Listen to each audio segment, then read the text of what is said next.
where you are, where you're watching us from, what you're doing this afternoon. Maybe you've got a nice cup of coffee or a cup of tea, or maybe something a little stronger. It is the weekend. We are allowed. And you're just enjoying yourself this afternoon. We have a brilliant show for you, I have to say. Absolutely brilliant. The team at Contemporary Art Fairs have really pulled it out of the bag this year. They really have. Now, normally, of course, we'll be meeting outside in that real world. But of course, while things are changing, we are a bit virtual, and it's still great that we can still catch up with our artists and learn lots of interesting things, have lots of interesting chats, and get entertained for the next couple of hours. My name is Paul Metcalf. I'm your host, and it's lovely to have you with us. We have got Valerie from France. Bonjour, Valerie. That is probably the only French I know. That's not true. I know a little bit, but I'm not going to embarrass myself. We've got Tracy in New Zealand. That's lovely. Bonjour, Paul, Valerie says. Very good. I think we're going to learn some French this afternoon. Thank you very much. Yeah, je m'appelle Paul. Yeah, that's it. That's kind of it. Où habites-tu? Is that? Yeah, où habites-tu? That's where do you live, isn't it? Kaya Ora from New Zealand. Is that Kaya Ora? I think that's how you say hello in New Zealand. That's lovely. It's educational, this show as well. And Martin is from Hook in the UK as well. Brilliant stuff, Martin. Thank you for joining us. As I say, normally would be nice and warm inside, or maybe outside with all the windows open with some nice fresh air coming in. But we are in a virtual world at the moment. We're hoping that when we plan the next one, we will be meeting in the flesh, guys, and I look forward to that day. But for now, let's not get too down about it. Let's sit back and have a lovely afternoon. Satu is from Royal Berkshire. Satu, I might have bumped into you. I'm in Berkshire as well. That's exactly where I'm broadcasting from today. Berkshire's gorgeous, lovely part of the country. Only recently moved here in the first lockdown, and it was the right thing to do. In fact, Wokingham has just been voted one of the healthiest places to live in the UK. So I'll be breathing in some of that lovely fresh air. So if you're in the chat, do let me know where you're all coming from, what's happening there. Let me know, give me a shout out. Even if you're in the UK, we've got people from all over the world joining in as well. Lovely to see you all. Great stuff. So let me tell you about what's going to happen this afternoon. We are here for the next couple of hours. Hopefully you're going to stay with us for the whole thing, and you really should, because we've got a very exciting show. We've got live music, we've got live arts demonstrations, we've got top artists, we've got sculptures, we've got lectures, we've got Q&As, and for the first time in Contemporary Art Fair's history, we're going to be giving away some prizes as well. Welcome to the Contemporary Art Fair online, and that is the link there in the chat. Now, if you're new to all this technology, maybe you've just found the old Zoom, if you go down the bottom there and click on the little chat icon, it'll bring up a chat box, and that way we can communicate completely live and have a good old chat. Steph is in Chesham. I'll just give you a little wave. Thank you, Steph. I love that. There is a link there to go straight to the art fair to get straight involved. So it's as if you were there for real, really, having a wander around, look at all the arts. And in a few minutes' time, we will be talking you through how to use that website the best possible way so you can go through it. Very simple, very easy. I'm going to show you step by step how to do that. The exciting news is, I put my finger in my ear. I'm not wearing any earpiece, but I'm putting my finger in my ear to tell you that 6 paintings have already been sold in the first hour when we went live last night. We did a little special launch evening last night, and if you were there, thank you for that. And we had 6 paintings sold in the first hour that we were on air. So there's still lots of things to buy, lots of different, something for everyone, really. I've had a lovely morning looking through the website, and over the last week I've been having a little sneaky look before we went live, and there is some very impressive, some beautiful works of art. And the one thing we always say at Contemporary Art Fairs is, if you snooze, you lose, because that is the case. If there's a piece of art that you've seen on there and you think, I would really like to have that piece, and you think, oh, but I'll wait a bit, that might not be a good idea, because it might just go just like that. So if there is something you like, we wouldn't want you to miss out. Make sure you pop it in your basket, and then we will get it to you as soon as possible. So that is the menu. It's up in the chat there. I'll tell you what's going to happen. We're going to have a little customer journey, which we'll tell you all about. Then Alan Smith will be here in his studio. We're going to go live to Alan's studio. Just having a little chat before we went live, and he's got some very exciting things to show you in his studio. And then we've got Frances Ackland Snow. She returns. Fabulous artist, and she'll be painting along to pianist Michael Raggett, who will be playing, and she will take the inspiration from that music to create an incredible work of art. What I love about that is that's not planned. We don't know what she's going to do. In fact, she doesn't know what she's going to do. She just paints with the music. Also, we've got Emma Reed from Cedars Yard, and we've got Sue Roche and Lesley Taylor as well. So we've got an absolute packed afternoon for you. As I say, grab a nice tea and coffee, or a nice cup of, maybe a pot. Maybe you need a pot of tea to get through the day, or maybe something a bit stronger. That is entirely up to you. Now, the very important charity to go. Oh, Jill has just said, I'm from Wimbledon, really looking forward to the sculpture demonstration with Alan Smith. Well, he's looking forward to it too, Jill. That's coming up very shortly indeed. But before we start, I did want to just say that a charity that's very close to my heart and to our heart here at the Contemporary Art Fairs. It's been a difficult year for this charity, in fact, for all charities out there. And the Prince's Trust since 2005 have worked closely with Contemporary Art Fairs in the south of England. And 4 times a year, we ask artists to donate small canvases. They're still on the website. And every one of those canvases sold, all of the money goes to the Prince's Trust. And so far, we've received 2,400 canvases from very talented artists. So if there's one on there that you like, make sure you grab it, because the canvases always go very quickly. And so far, we have raised, as the Contemporary Art Fairs, we have raised £88,000, which is incredible. And the Prince's Trust is 44 years old and has supported millions of young people aged 13 to 19 who just need a break, just need some help in their lives. And as you know, it's been a very difficult last year and the start of this year. So for that charity and for those kids. So this year, Contemporary Art Fairs have done something very special. They have said, rather than just donating the money from the canvases, the small canvases, they have decided that they're going to do something else as well. In fact, every piece of art that you purchase off the website, £50 of that, £50 will be donated to the Prince's Trust, which is fantastic. So thank you to all the team at Contemporary Art Fairs who's decided on that decision. So it means when you're buying your piece of art, not only are you buying something very special for yourself or a friend, a gift or whatever, you're also donating to that incredible charity. So I hope that means something to you all out there, because I think all charities need a bit of a help at this time that we're going through at the moment. So you can buy knowing that you are helping a great cause. Okay, let's get started with our first show of the day, or our first part of the day. We've got lots to do. Shall I give away a prize first? Oh, we'll do the customer journey. Let's do the customer journey. So we're going to go on our customer journey now. So if you just watch this, it'll only take a few minutes, and you may already know how to find your way around the site, but just in case you don't, we'll put the link back in the chat in a second, and it will bring you up to this page.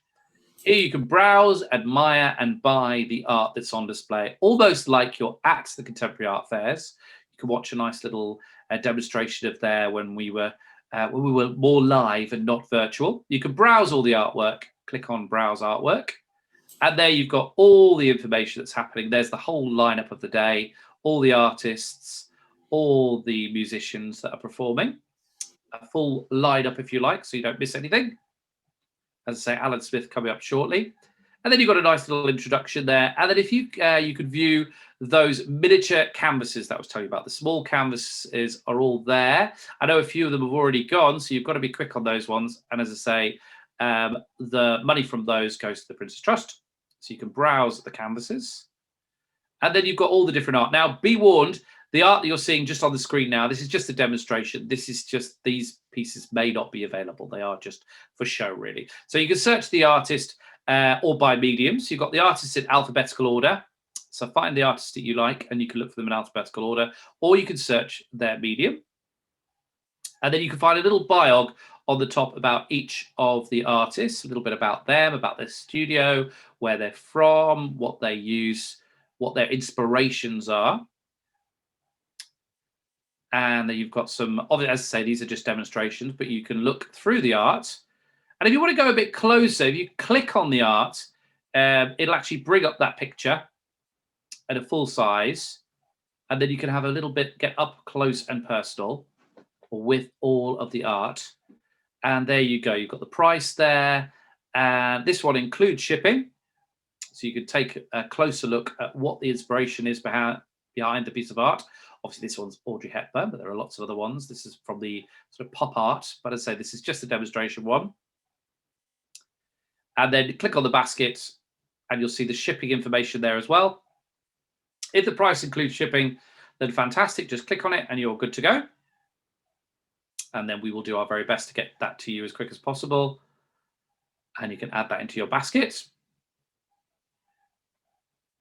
And in case the artwork is going to a UK address, you can buy it right now without extra shipping costs. But as I say, we do have people watching from all over the world, which is lovely. So UK shipping included. For other shipping, inclusive quotes, please request a quote. Please request a quote. Not easy to say. But if you require international shipping, we can do that for you. Just request a quote. Tell us where you are, and we can get back to you with that quote. And then if you're happy, we can go ahead and get that sent to you. That's an inclusive quote for your delivery. So as I say, you might be thinking, oh, we know all this, we want to get on with it. But a few people have joined us that have not seen all this. And coming up, I'm going to be giving away our first prize of the day as well. So it says sold on there. Oh, no, it's sold. What do we do now? Well, don't panic, because sometimes if it's been sold, you could go on a waiting list. So you can click on waiting list. And what that means is sometimes people buy a piece of art and they change their mind. So if it becomes available, we can let you know, and maybe you can buy it, or we could email you if it. Put my teeth in today. We can email you when it becomes available. So you just click on that link and fill out your information. Now, the great thing about this, you can also contact the artist at any time. You can just send them a message on their artist page. They can ask them a question about their work, about a particular piece you're interested in, and they will get back to you. And I have to say, the artists on here are very, very responsive to the contemporary art fairs as well. So there you go. Okay, so we have got our first. Are we going to give away a first prize? Okay, we have a random name selector, all the people that have registered, and I'm just looking for the name. There it is. It's just come up to me. And the winner, it's just a little fun prize, this one. We've got lots of prizes throughout the afternoon.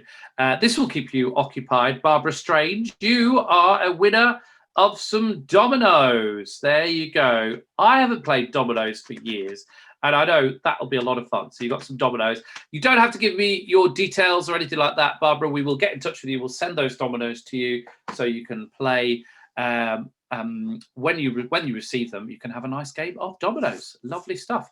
We have got some other prizes. Let me tell you about some of the sneaky prizes. We've got some of this. We've got, being very sneaky, some wine here as well, some lovely cheese. And some gin there as well. So we have got some other prizes coming up as well. Just a little teaser there of some of the prizes that are available. All right then. So I think we're about to go live for our first artist of the day, to Mr. Alan Smith. Alan, are you there? Let's find Alan. I believe he's in Wimbledon, and we've got somebody who's in the chat that was in Wimbledon, said they were looking forward to seeing you in your studio. We shall bring Alan down in a second to join us.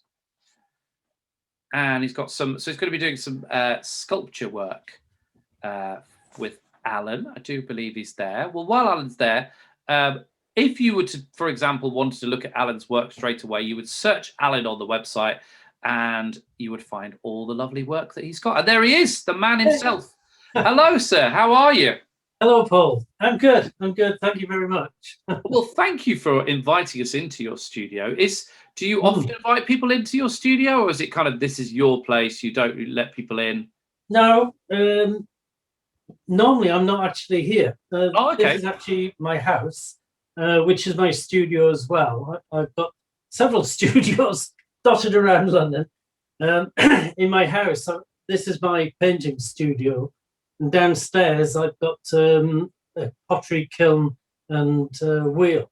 So I normally do my 3D work downstairs. Right. But it's much easier to kind of set up here. So I've got some paintings and some sculptures which I'd like to talk about, during this time. Brilliant. Yes, that's what we're going to do. So it's totally interactive, Alan. So what we want is people to pop some questions into the chat. So as we're going along, if there's anything you'd like to ask Alan or anything about what he's doing or any advice, because as I was saying to Alan earlier before we came live, we do have people at different levels of artists that join us for the contemporary art fairs, and that's brilliant. So if you're a novice, you're learning, Alan can give you some tips, or maybe you're experienced and would just like a little bit of advice. So Alan, off you go. What are we going to be doing? Well, Paul, I just finishing off. I actually normally work at Wimbledon Art Studios, but because of the pandemic, I haven't been in very much. Right. But in the next couple of months, we'll be back at Wimbledon Art Studios, and people can actually visit the studios twice a year. So people have got that opportunity to come and see all the work of 200 artists.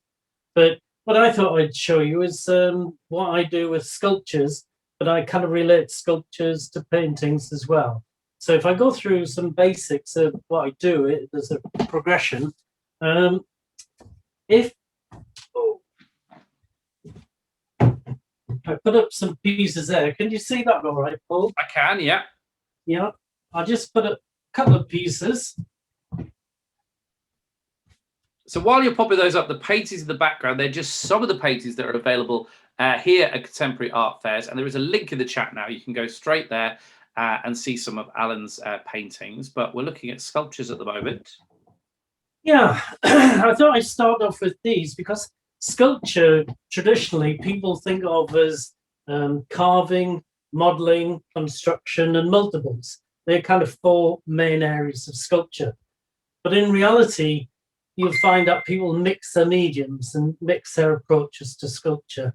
And I thought, firstly, I'd show you these because these are actually made out of solid clay. So they were kind of coil built with clay and then fired. This one here, for example, is solid clay. It's all stoneware, so it's fired to about 1280 degrees centigrade. And then the surface, I don't like to use bright glazes on sculptures. So I tend to use the surface and the quality of the material. And this is a crank material, which is a buff clay, highly grogged, so it's quite textured. And then I work oxides into it and then wax the surface. This one here is made of something called tea material, which is quite an expensive clay. But again, it's solid. I say it's solid. It's originally solid, but I hollowed it out so that when the air expands, it can escape. But you've always got to leave a little hole in the bottom so that the air can escape. So it's quite heavy, but it's and the same with this one. This one is the one that I've just been working on recently. Now this is quite solid, so I'm going to be taking a risk in the kiln to see if it'll that it won't crack, because I haven't fired that one yet. Right. This one here has been fired. I just thought I'd bring that close to the camera, Alan, because it's not showing up great on the. All right, okay. Move it to the front. I'll hold it up. That's better. This one is made of solid clay, but then it's got a metallic surface, and I want to talk about resins and metals a bit later on. But that's a solid piece of work.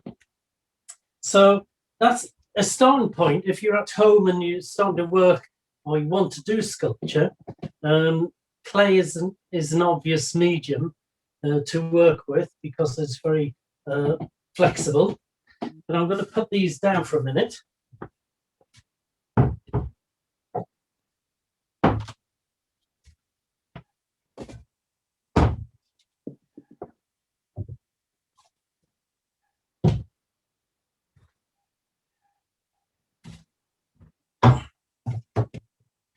Oh, wow. I want to show you another 2 pieces. These 2 pieces, I'll move the camera down a wee bit. These 2 pieces are produced in a slightly different form or different technique from the last solid ones. These ones are produced within a plaster mold. So, for example, this head, I would make an original out of clay, and I might fire it or might not. But then I'd make a mold, plaster of Paris mold, in 2 parts for this one, 2-part mold, and then I'd separate the mold, and I can roll out flat sheets of clay and press mold, so I can make multiples of these heads. The actual finish is very interesting because it's being fired and then smoked. So I wrap oily rags around there, put in a sawdust fire in a kiln, a dustbin basically, and you can get a nice polished feeling that seems like wood. This one, again, I modelled this one originally, modelled the whole torso out of clay, solid clay, basically. And then I made a multiple mould out of plaster of Paris. But because it's a complicated form, the mould was in about 6-7 parts. So each of the parts comes away. I will show you some plaster moulds a little bit later on. But this then, once I've got the mould, again, you can roll out thin clay, press it inside the mould, take the plaster away, and you're left with this form which you can work on. And it enables you to do multiples. These there.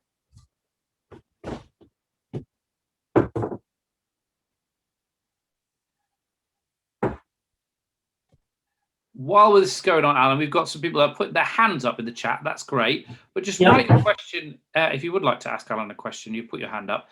Just write your question into the chat, and we can ask Alan that on your behalf.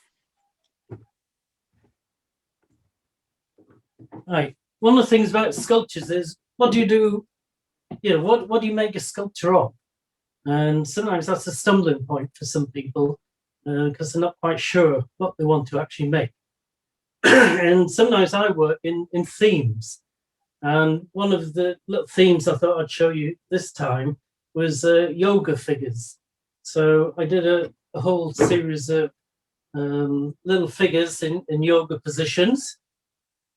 But these ones were solid, and then I made molds of them again so that I could make multiples. This one was quite a complicated one. That's brilliant. Yeah, I love that. Yeah, so and this one is glazed. So the finish of this, I did actually make, again, it was probably a 4 or 5 part mold to be able to duplicate it. And I did a whole series of them. And on my website, you can actually see photographs of them with their multiples. But it's an earthenware clay with a black glaze on. They look incredible in some sort of yoga studio or somebody. Yeah. I mean, they work very well as multiples. You know, I'm a big believer of multiples. This one was a one-off, but I just love the glaze on this one. It almost looks like a bird's egg. Yeah, it does. Amazing. Very rough textured, but again, it's a natural glaze rather than something that's very false. The other one, this one, is with a metallic finish. Again, I'll come back to the resins and the metallic finishes. So put these away, and I'll just show you. So there's ones there. Would you take photos of the people doing the poses, or would you draw them? What was your process? Yeah, I mean, I actually had a model from the Laban Centre, which is the dance centre over by Goldsmiths, and I had a model, took photographs and did drawings, and then from multiple views, and then use them. A good question. Okay, brilliant. The other one I wanted to show you, I've been talking about plaster molds, and I'm interrupting as well, Alan, but Marion has said that the open days at Wimbledon Studios are wonderful and really worth a visit. So Marion's a big fan. Absolutely. They're normally in May and November, but in this May, because of the pandemic, we're going online, but we will be open in November. Oh, it's good to know. The other thing is, from 10 artists from Wimbledon Art Studio, including me, set up an artist collective, and it's a gallery in the shopping centre in Wimbledon, Centre Court. Centre Court, yeah. Yeah, and so we're actually there now. Once it reopens, so anybody can visit that gallery as well. But here we have. I thought I'd show you the plaster of Paris. This is a plaster mold, and it comes into 4 pieces. It separates, and I made an original of this bull, which I don't know if anybody recognises it, but it's it hangs about outside Hampton Court. It's one of the Queen's beasts. If you go down into Centre Court, into Hampton Court, they're either side of the entrance, and there's also some at Kew Gardens. So I made one of these, quite a big one there, and then I made a silicon mold, because this is a different material rather than plaster. I actually made a silicon mold, which means I can do multiples of it. So I could use plaster press to fill the mold and then duplicate, so make several of them. The plaster itself is only a case to stop the silicon rubber from expanding. So that was the first one of those. And from there, I actually decided to reduce the mold size. And this one is the actual original that I made in clay. So it's a red terracotta. So I made that solid, and then fired it. And then from there, I made a silicon rubber copy. You can buy silicon rubber at the normal sculpture supplies like Tarantes, and it's available online. So I made that, and then the actual end product is made of solid resin. So I don't know if you can see that terribly well, but you can see it's solid underneath. So it's a bronze resin. Quite often in sculptures, you'll see things and they'll say bronze. Are you talking about metal bronze? So you talk about bronze resin. Bronze resin is a plastic, but it's got bronze fibre in it, or bronze powder, and that comes to the surface. So it's got a bronze finish. So that was that section. And then one that I did for a church, I thought I'd show you this one, because the original, instead of it being out of clay, is out of wax. So that's the original that I carved out of wax. The actual object is to go on the top of a staff, right, in the church. So it's got the actual finished piece, which is that, has a hole in the bottom, so it can go on top of the staff. And it's for St. Luke's Church in Wandsworth. But again, that was using a mould version with silicon rubber. So do you keep all your molds? You must have hundreds. Well, I do, but not all of them, to be honest, Paul. Because they do take up a lot of space. Yeah. But it's a fun way. And if you can't afford silicon rubber, you can actually use latex rubber, especially for these kinds of molds, which is quite nice. out the way. Right, another couple of different types of mold, types of duplication is slip casting. And slip casting is where you have a plaster mold and you pour liquid clay in it. The liquid clay gets absorbed, the water gets absorbed in the plaster, and you take it out and you can make duplicates. So this one was a slip cast chest set that I made. And there's obviously black and white pieces. So there's slip casting, there's press molding, there's molding using resin, silicon rubber, and there's latex molding. So lots of different ways to duplicate your sculptures. If you were starting out, Alan, what would you suggest would be the one to kind of have a go at? If you're starting out, I'd probably depends on whether you've got access to clay or not, to a kiln or not. I think clay is the most fun to start off with. It's very easily altered and manipulated, but it just means that you've got to have it fired somewhere to turn it into a ceramic object. But if you haven't got access to a kiln, I mean, quite often local education authorities have you can access them through colleges and schools. But if not, there are plenty of air drying clay and modelling materials like DAS, which is a cold modelling material. So perhaps that would be a starting point. And that's quite cheap. It's only a couple of pounds for a small packet. Okay. I've got some, but just not up here. I thought I'd also look at, again, this was a direct model, something that is solid clay, but then I've treated it with, again, a metallic finish.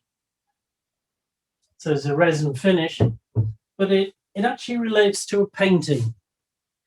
And that, I don't know if you can see that terribly well, Paul, but that's a painting that I did, which is about 1 meter by 1 meter. If you just kind of angle it a little bit, see if we can get it's reflecting off. A bit better, yeah.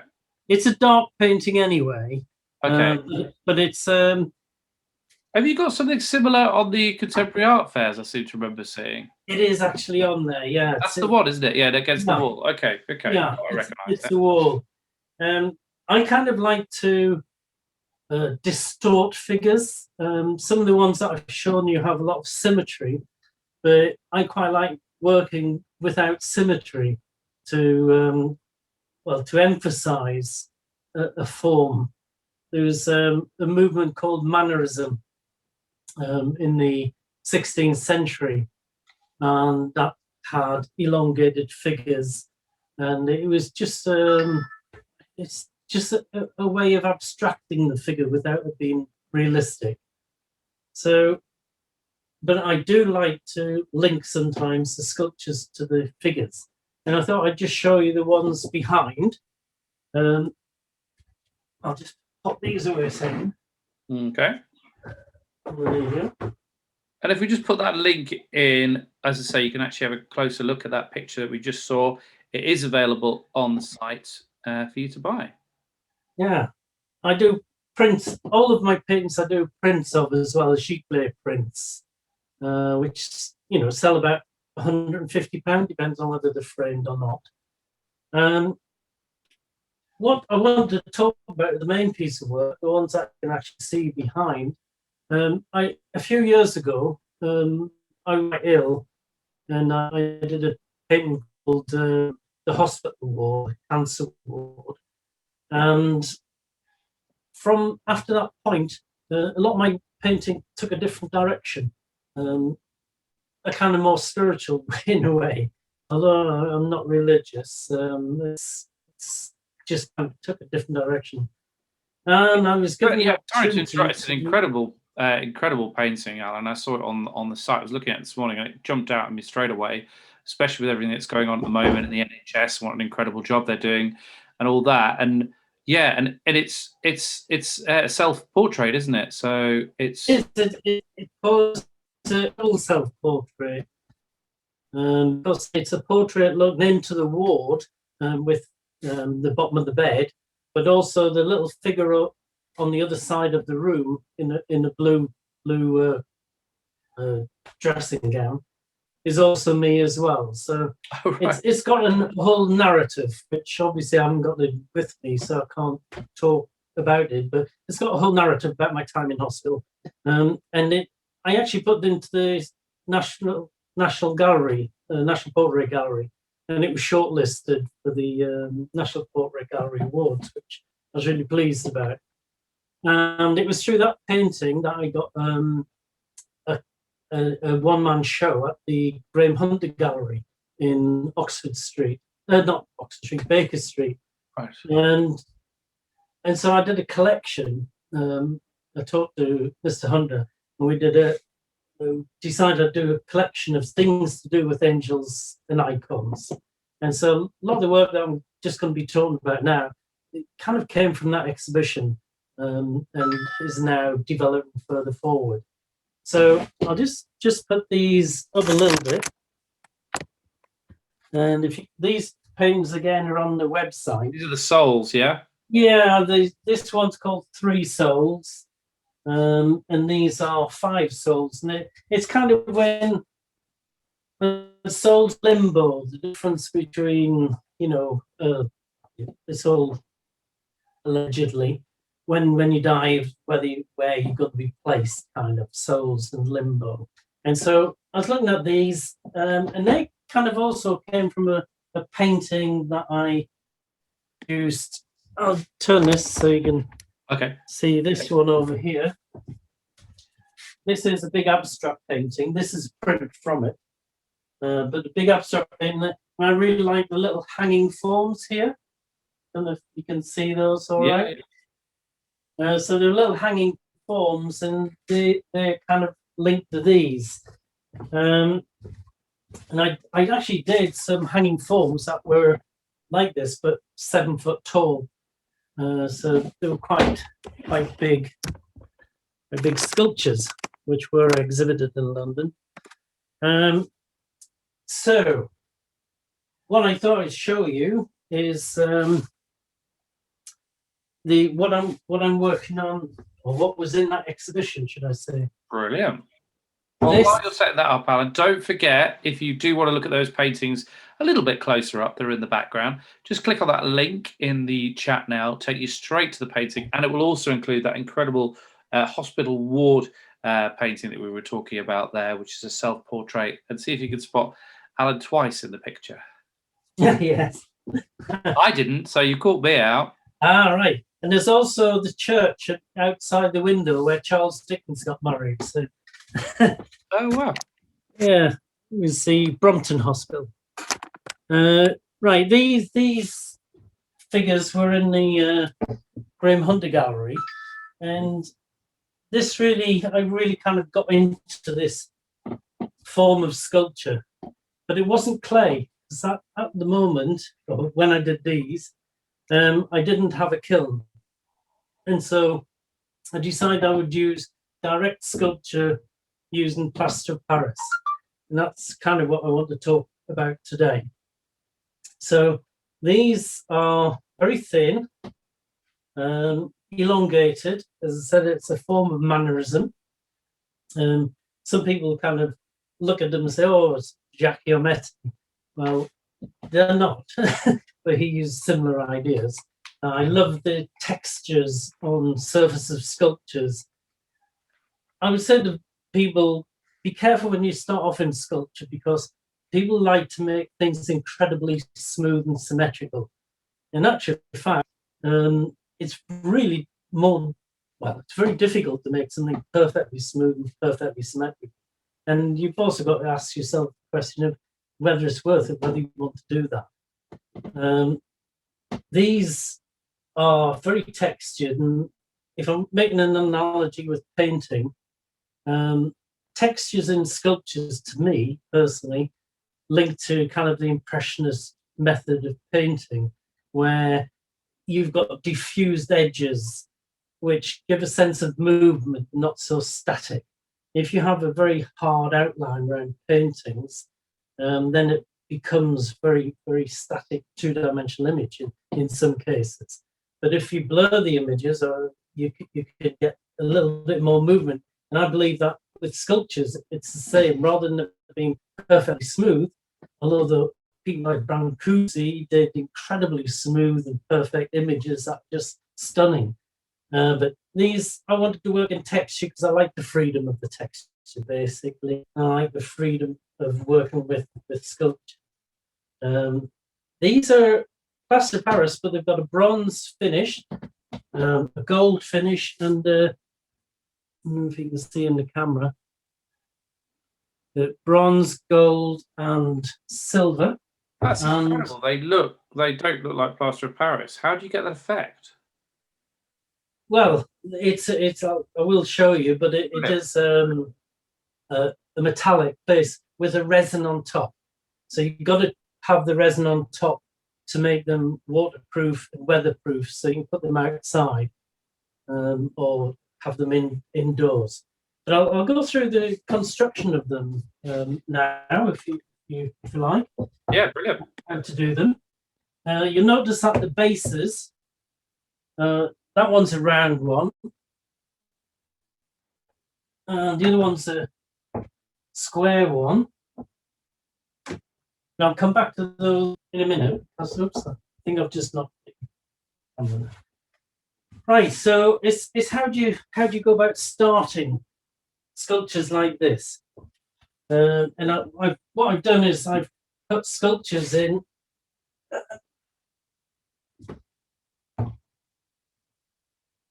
different stages.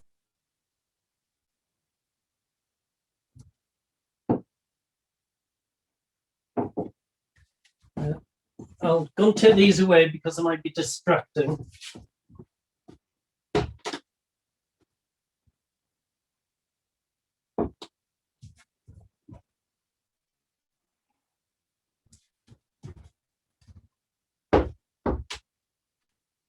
Right, these are the different stages of constructing a piece like you've seen before. And for working with plaster, it's very important that you have an armature. And the armature is the kind of structural skeleton of the sculpture, which could be made of anything. But I need something strong. Because my figures are tall, I need to have some weight down the bottom. Because if I'm putting them outside, then I don't want the wind to blow them over. The ones that I showed you a minute ago, I had lumps of marble. The round ones were lumps of marble that I got off skip, basically. Brilliant. Yeah, you know, you've got to find things as a sculptor. You've got to find things and use them. You know, most sculptors I know are very resourceful, should I say. But on these, I've kept it to concrete. So what you've got to think about when you first start is that you need something that's a stable base. And I said the round one, like the white one, is marble, but I have used for other ones things like this, the square one I showed you was a plant pot, or these were actually produced from this one, passion fruit jar. So I used that and then poured concrete into there. So were you inspired by the old Blue Peter days of the sticky back plastic when you were younger then? Yeah, yes. We've all been through that. Of course. But as an armature, there's a couple of materials that you can use. This is 6mm rod that you will buy in B&Q or anywhere that is used as a concrete support. And the advantage of this 6mm rod is it can be bent. So I would put I fill this with concrete with this already inside it, and pour the concrete in and let it set. Before I do that, I will actually bend the actual rod to a shape that I'm visualizing as a figure.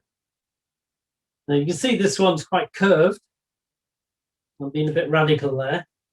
Normally I do them much straighter, and you can see this one is a much straighter figure, and I kind of like that because I can use the center of gravity in a way of the figure, and then work in opposite directions to the center of gravity with masses of plaster, and it counterbalances. And I'm a big believer in equilibrium, and I think you can achieve equilibrium through many different ways. Yeah, I'll not go down that route, but everything's about positive and negative. There are a lot of things in my life are about positive and negative, and that comes into my work as well. So I'll just talk a little about techniques. As I said, this is a progression here. Ending, some here. Do actually do drawings are important.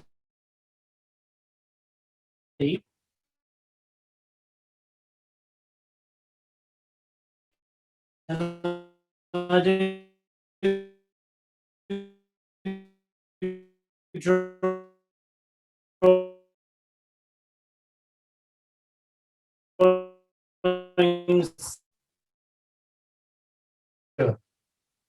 So that rod, I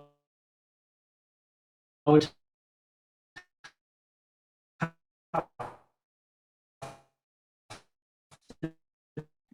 Alan, I think we're having a few little issues there, lagging on the screen. You may have frozen.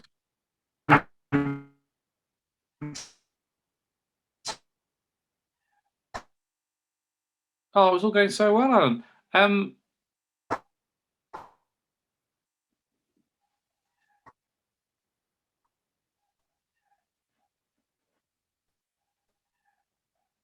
Give it a second. Let's see if it catches up. Oh, the technology always lets us down.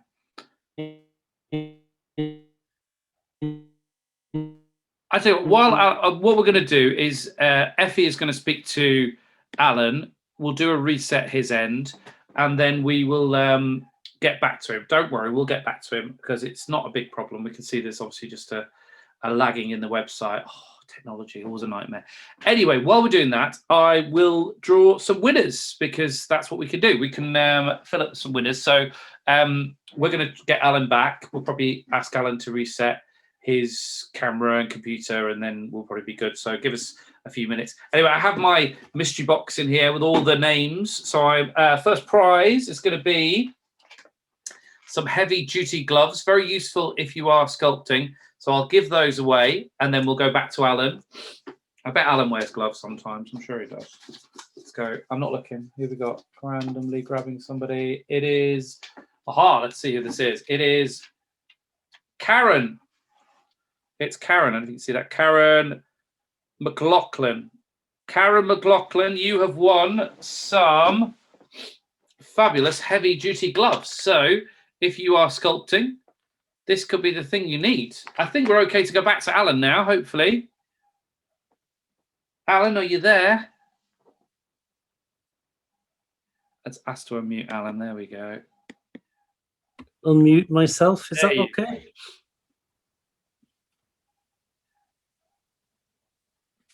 We're back. We're good. We can see you, Alan. It all seems good. Let's keep our fingers crossed and carry on with this incredible, fascinating demonstration. Thanks, Alan.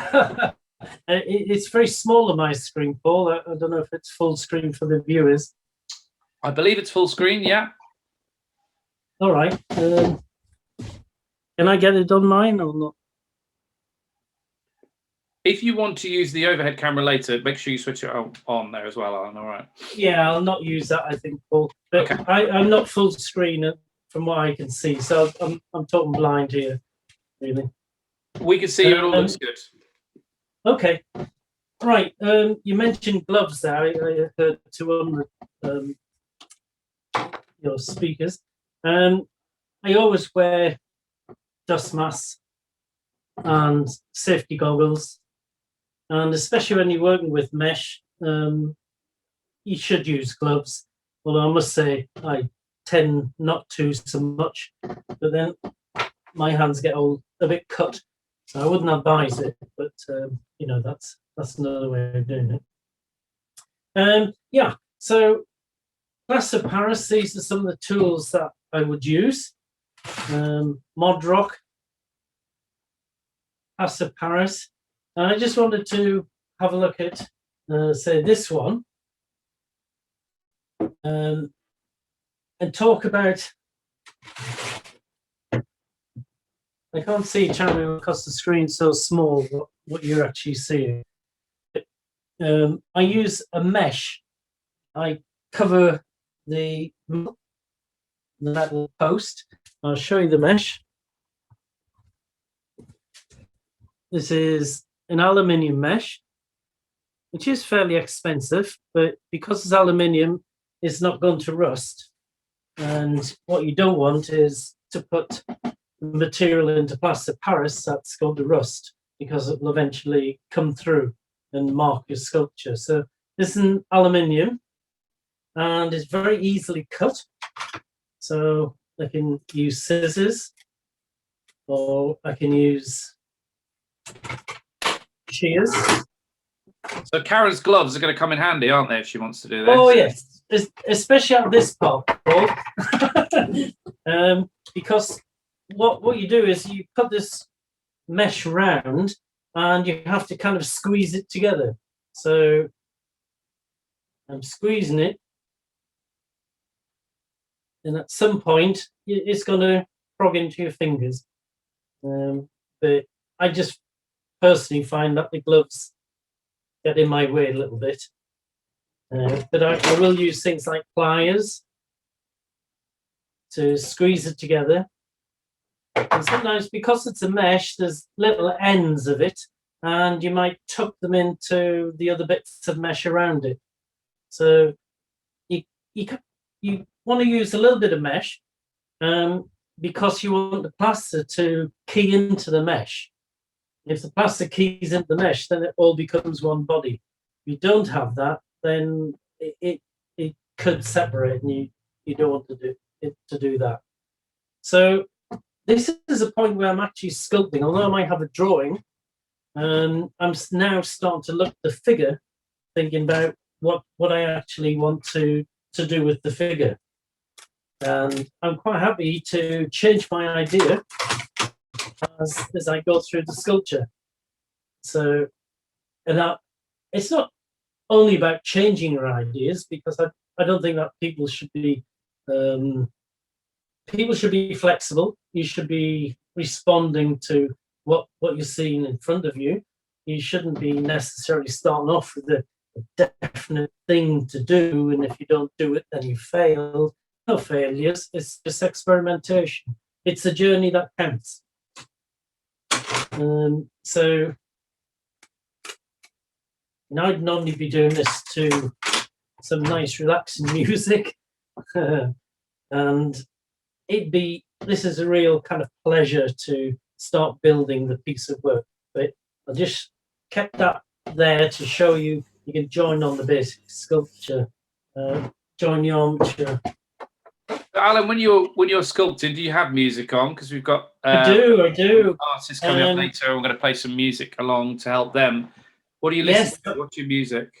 Well, I can do classical music. I sometimes have it, but I do mix it up. I like jazz. I like sort of retro music, and sometimes I just listen to the radio because it's nice to just have another voice. Then somebody talking in the background. So, but I think music. I wish I was musical, and I'm not. I'm not good enough to be musical. It's a talent that some people have, and it passed me by. But I do think music and art have so many similarities and can rely and play off each other. I think one of your artists coming up is responding to music. I used to be a teacher, and that was one of the things I used to do as an exercise. I used to play music and get people to do paintings and sculptures from that music. So I think there's an incredible important correlation between the two. This once I've worked this out, and this isn't fully explored, but I'm showing you for the purpose of this demonstration. Once I've done that, I will do a little mod rock. I don't know if you're all familiar with mod rock. All it is plaster impregnated bandage, and they use it if you break your arm, and they'll wrap it around the simple mod rock, and then they cut it off. Is it easy to get hold of, Alan? Where can you get that?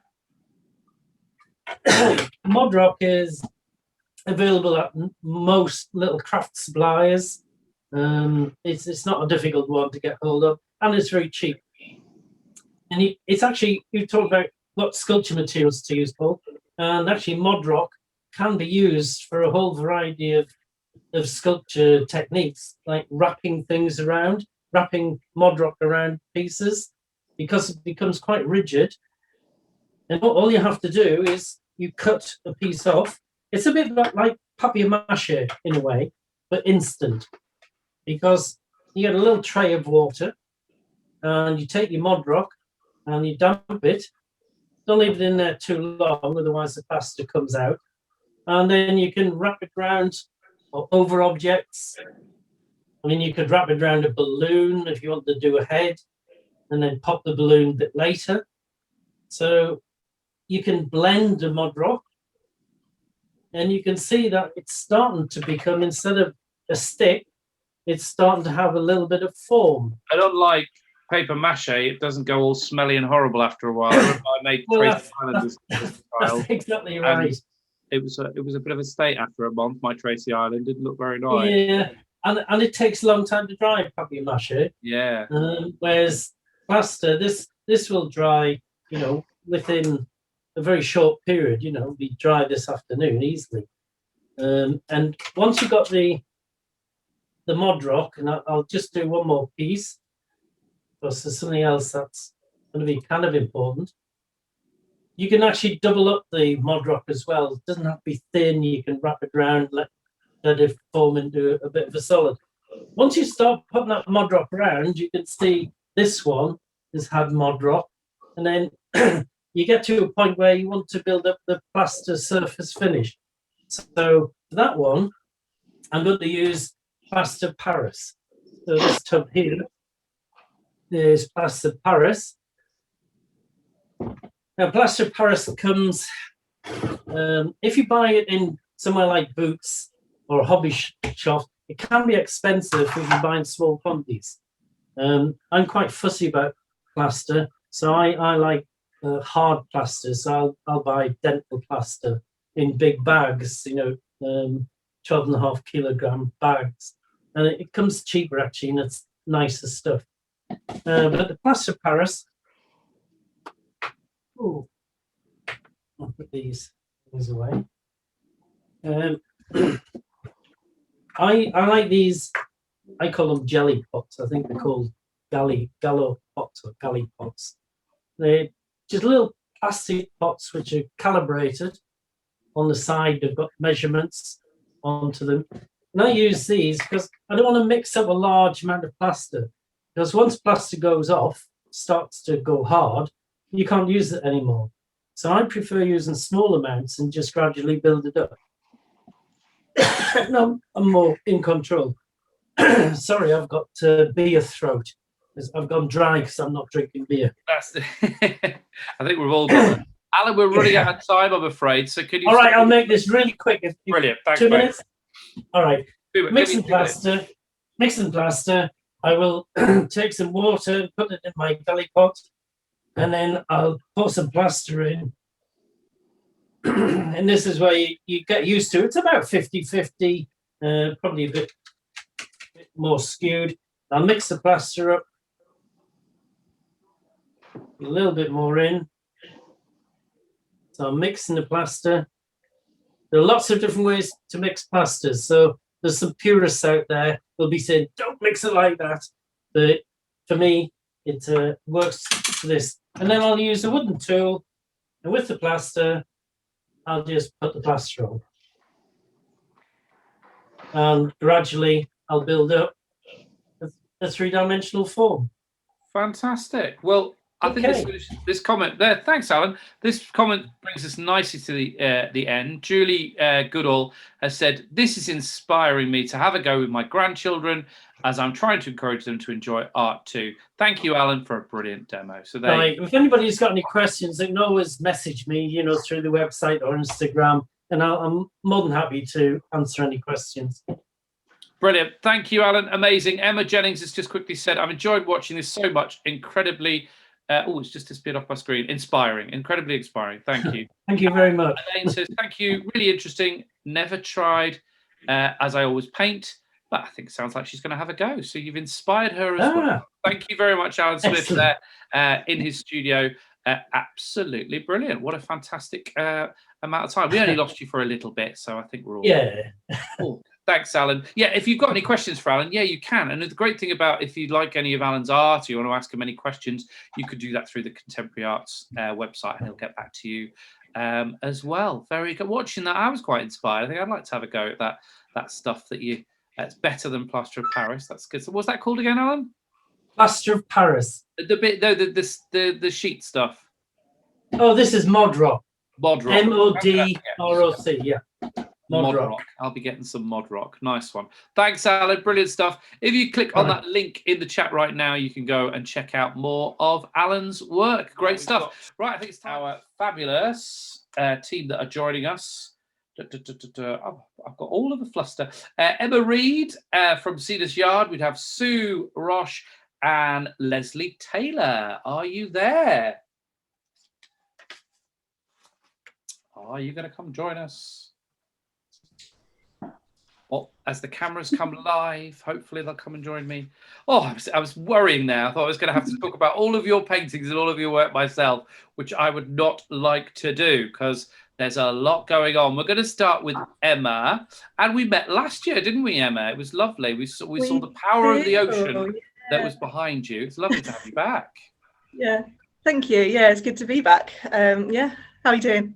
I'm good. I'm really good. It's nice. As I say, we're all talking about it today because it always feels like we're so close to doing this for real next time and having because those paintings and looking at them, for real, you just can't take that away. But it's great that we can do it in a virtual way. So your painting, just to remind everybody, what is the inspiration behind your paintings, Emma? So I'm a contemporary seascape artist, and it is all about the power and the energy and the sort of emotional responses to the sea. I grew up by the sea. My partner's a surfer, and we kind of live fairly near to Hayling Island and go and visit that a lot as a family. Particularly, it's that what the sea gives to you. It gives you a sense of freedom, but also kind of it's the mystery and the danger surrounding the sea as well, particularly when watching my partner surf and seeing him go under and not knowing where he's gone. So it's the emotional kind of element to it as well. I know, and I looked earlier on the website, and we're going to put the link up there so you can go straight to Emma's pieces, and they're just powerful. But one really stood out to me. It was the one where it's not actually you're actually looking at the surf. You know what I mean? The one with all the... I didn't write the name of it down now. The one underneath. Oh, hang on. I've got it here. The Power of the Sea is my favourite. Oh, which one's that? The one that's going absolutely crazy. I don't recognise that name. Okay, maybe I've got the name wrong, and I was drawn into the painting, and I've given it my own name, so I apologise for that. There's one which I've got where is underneath the sea, which might be it. I think that one might be called Surface Light Guide Me Home. And the idea of under, and it's the turmoil, and there's a light to guide you up to the surface, essentially.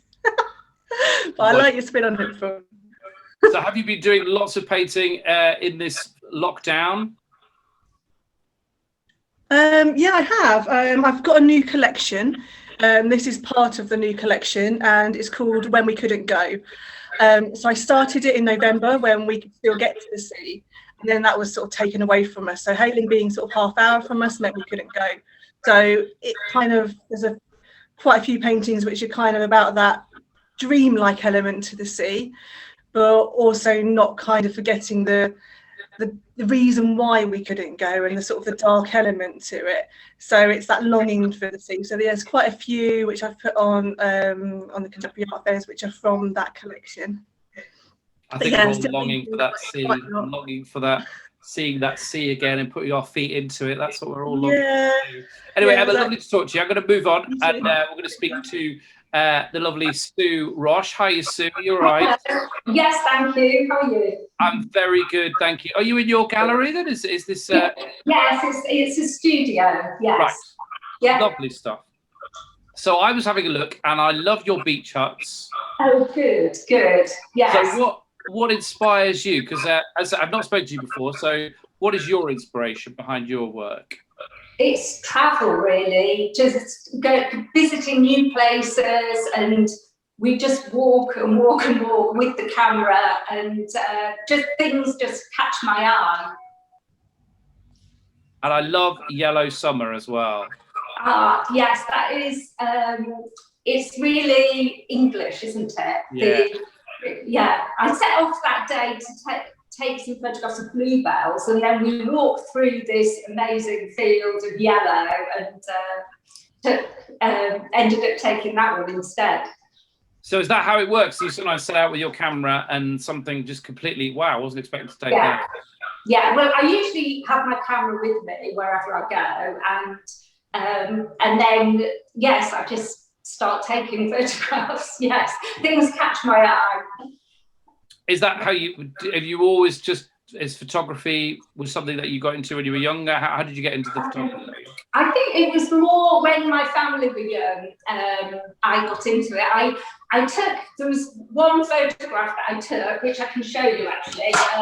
It's here, it's of the knickers that's taken on a little island, Grano or Venice. And I took this one. This was back in the day of film camera. I took this one and then entered it into some competitions, and it did really well. And that just sort of buoyed me up to carry on and take more. So this is the one that started me off, and this is the one that a lot of local people, the local galleries know me for, this one. Do you think it's sad, Sue, that in this day and age that we've all got our phones in our pockets and all our lovely pictures that we take, obviously not the quality of yours, of course, but they just sit there, don't they? And we don't really do anything with them. Whereas you, does that break your heart a little bit? Well, it's a shame if they get lost, isn't it? If they get wiped from a hard drive or whatever, then, I don't think people are always careful enough with backing them up, especially like family photographs. Yes, it can be devastating. Yeah, so I mean, you're getting such, the cameras are very good on phones, of course they are, but you're using a proper camera to get these sort of images. So did you do any training, or did you just get out there and just go, this is what I'm going to do? Well, I started taking photographs on film, and then I joined like an adult education, local adult education, where we were processing them in the dark room, printing black and white, and then printing colour. And I absolutely loved printing colour. And I did that for quite a number of years. And then everyone started going digital. And it was one of those, you eventually succumb and go digital. And I suppose I haven't really looked back, because it's so easy to, you don't have to worry about your 36 film running out. You can just carry on taking photographs and then edit them when you get home, choose which ones. Well, Julie's got a question here. Julie Scotland, who's watching, says, what camera do you use? I use a Fuji X-T2, which is a mirrorless camera. It's all the quality of the SLR cameras, but it's a smaller camera, and it's ideal for when we're traveling, because you don't really want to be carrying, you know, really heavy equipment when you're walking for hours every day. So it's really handy to have a husband that carries the bag and to have a smaller camera and smaller lenses. I also have another Fuji camera that's been converted to infrared, and I do some black and white work with that one. Brilliant. No, thank you for that. No, so if somebody wants to get started in this, what is that the sort of camera you would advise people to get? Well, it is a very good one. Yes. I mean, actually, for those size, it's either Fuji or Sony. The Sony A7, I think it is, or the Fuji X series. Yes, one of those. Lovely. Now, people do have any more questions about it, they can contact you through the website and ask you some questions about cameras and things like that. Is that all right, Sue? Yes, of course. Lovely. Well, lovely to talk to you. I'm going to move on to Lesley now. Hi, Lesley. You all right? I'm good, thank you, Paul. You've got some very unusual things. So you've got your style is three-dimensional box sculptures. Yes, that's right. Yeah. Explain, you can see. I mean, it's probably self-explanatory, but just explain how you kind of explain a bit more about that. Okay. Well, most of my work, not all of my work, it features brilliant white sculptures, brilliant white pictures, which capture just a moment in time, usually a chaotic or humorous moment in time. And then I introduce a splash of colour at some point in the piece to direct the eye of the person viewing it. So they're meant to make you smile. They did. I had a look through them, and there's some really fun ones on there as well. But I've not come across this before. Is this something you've kind of developed yourself, or did you start off doing, like we had a sculpture earlier? Did you start off? How did it kind of develop into what it is now? Well, with the support of my lovely partner, I was able to take a leap into full-time artwork about 13 years ago now. So it's not been unlucky for me. It's been very lucky. I had an interest in producing models, if you like. Miniature theatre sets is the way I think of my work quite often. But I wanted to use white. I hadn't seen any artists doing anything similar. I wanted to use white because, of course, the shadows that you get when you're producing brilliant white three-dimensional work are quite incredible. I mean, I'm in a small corner of my studio here. I would hate you to see the state of the rest of the studio. This is the only tidy bit. But during the course of the day, as the sun comes in through the skylights and through the window, the shadows change, the pieces look different. So that was the attraction of the white on white work. I have seen other artists working in a purely white form, but I think my corner of the market has been to capture it in a humorous way. No, it's brilliant. And also on the website at the moment, only at the moment though, guys, so do take advantage.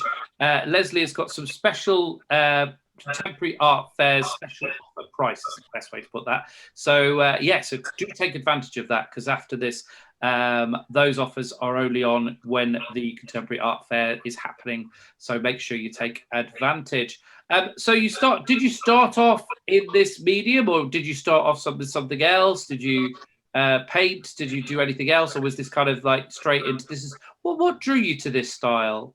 I've always drawn. I do enjoy pencil work and a terrible painting. I look at people like Emma and other artists in the fair, and I'm full of admiration. So I like to create. I like to make things in 3D. And your speaker earlier, the sculptor Alan. The sculptor Alan. Yeah. He was showing you resin casts. I went to a sculpture studio to learn how to create casts in resin using mold making.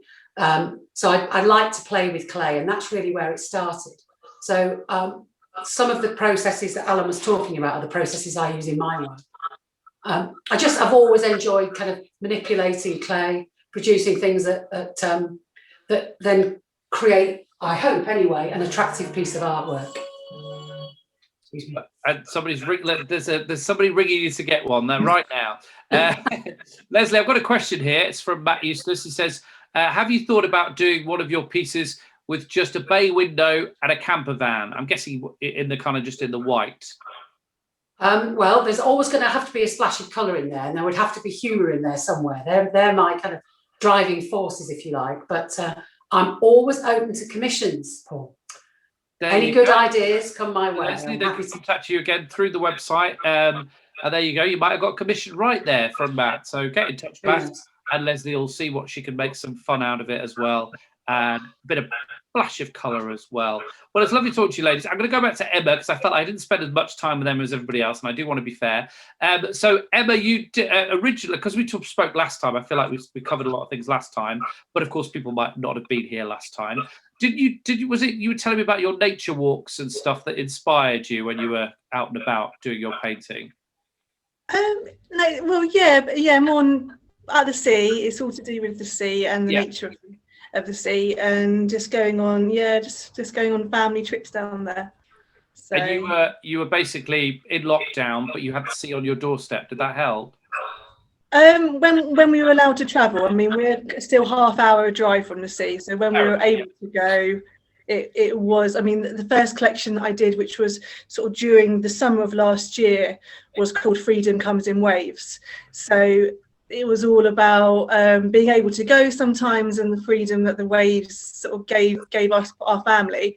I mean, like, if we hadn't been able to go to the sea and to the British shore last summer, we would have gone stir crazy. But being able to go down there and have that, beautiful weather, and being actually able to go into the British Sea was completely our saviour.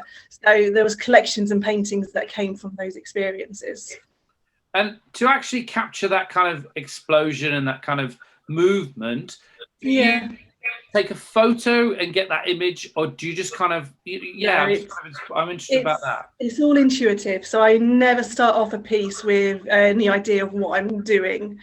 So it's a lot of initial expressive mark making, chucking ink down, chucking paint down, swirling it around and seeing what shapes come out of it.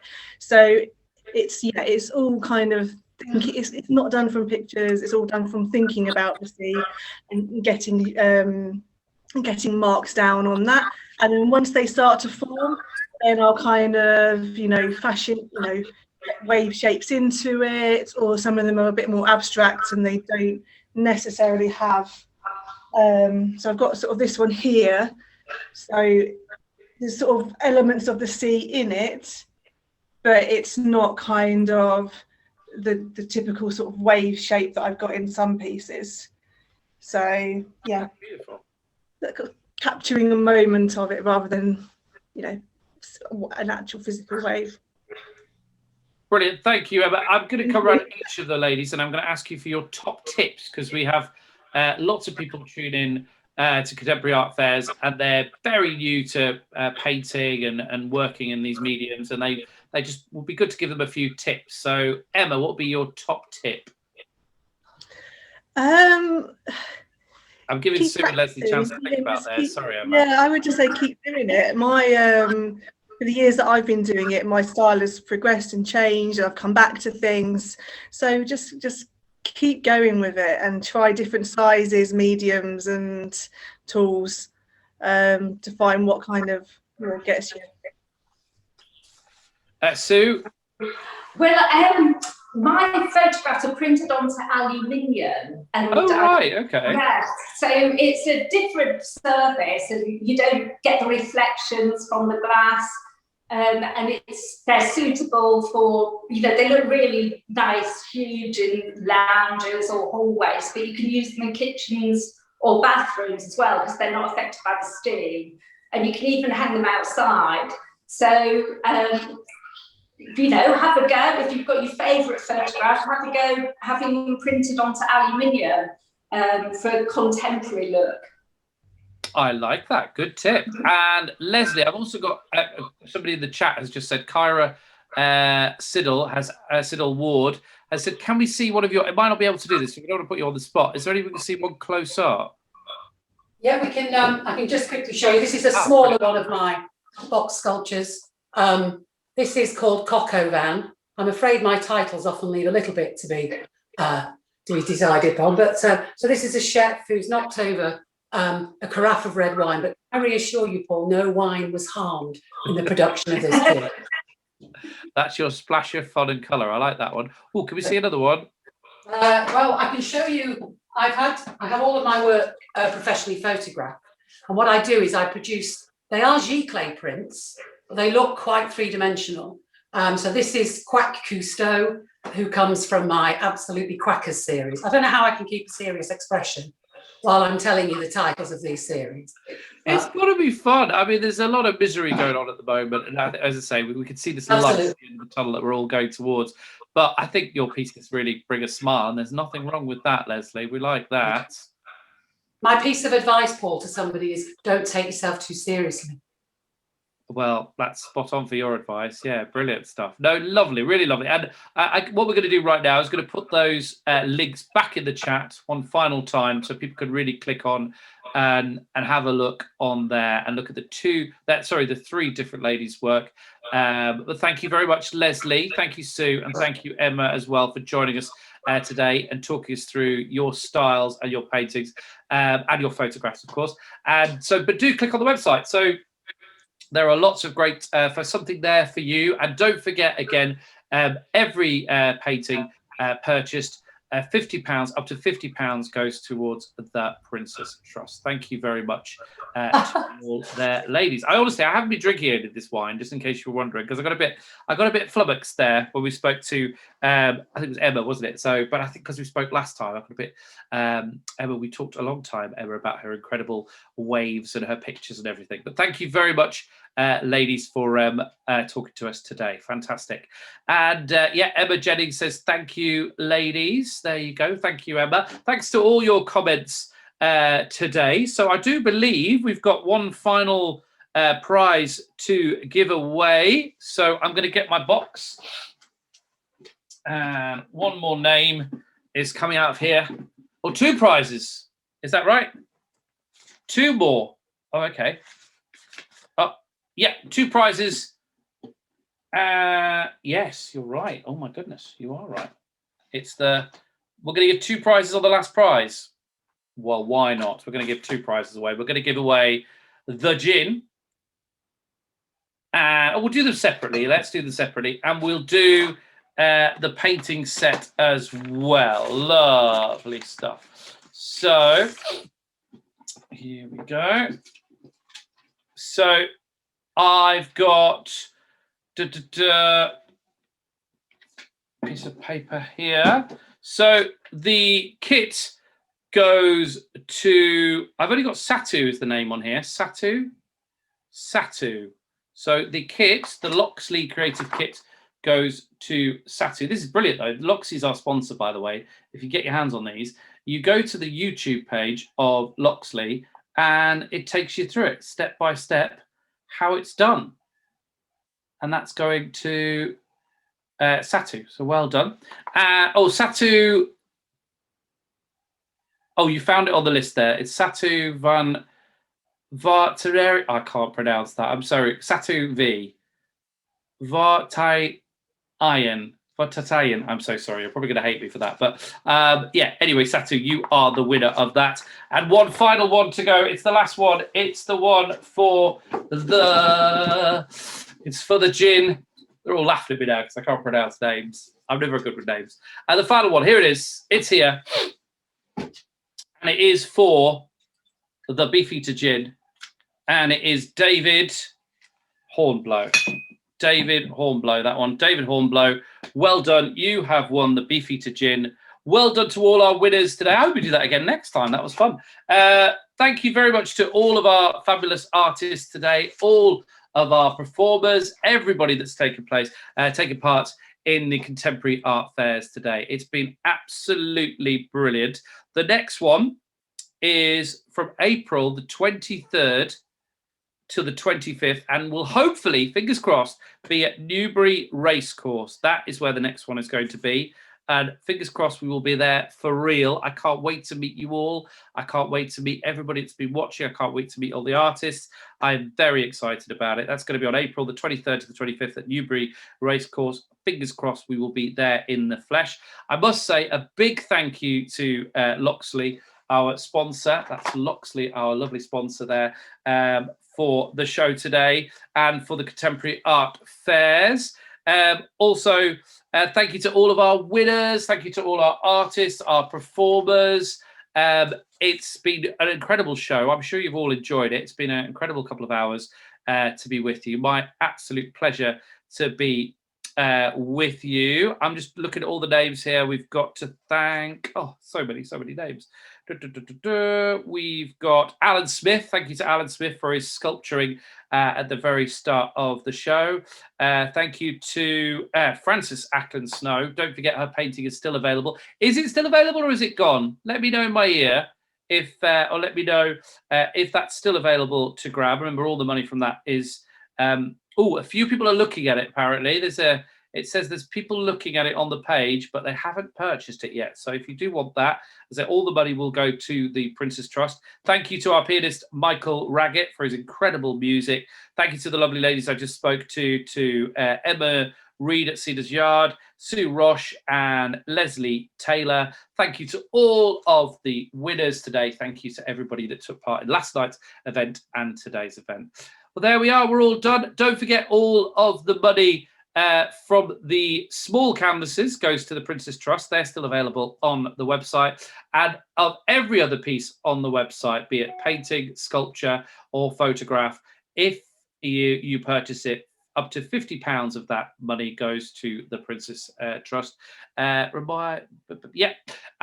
we are running this fair until the 14th. So you've only got to get on that website till the 14th. So make sure that if there is something you like, don't hang around. Make sure you pop it in your basket and purchase it before the 14th or as soon as possible, because they're one-offs, guys. And as soon as they've gone, they are gone. There is that way of, if something's sold out and you still want to get your hands on it, you can click on it and maybe if it doesn't go through or something happens, that we might get back in touch with you, but that rarely happens. So make sure that if it's the painting or art or sculpture that you want, make sure that you buy it before the 14th. That's it. It's been a fantastic show. Thank you very much to all the team here at Contemporary Art Fairs. It's been an absolute pleasure to be with you this afternoon. I hope you've had a great day. I know I have, and I hope to see you very, very soon in the flesh at the next event.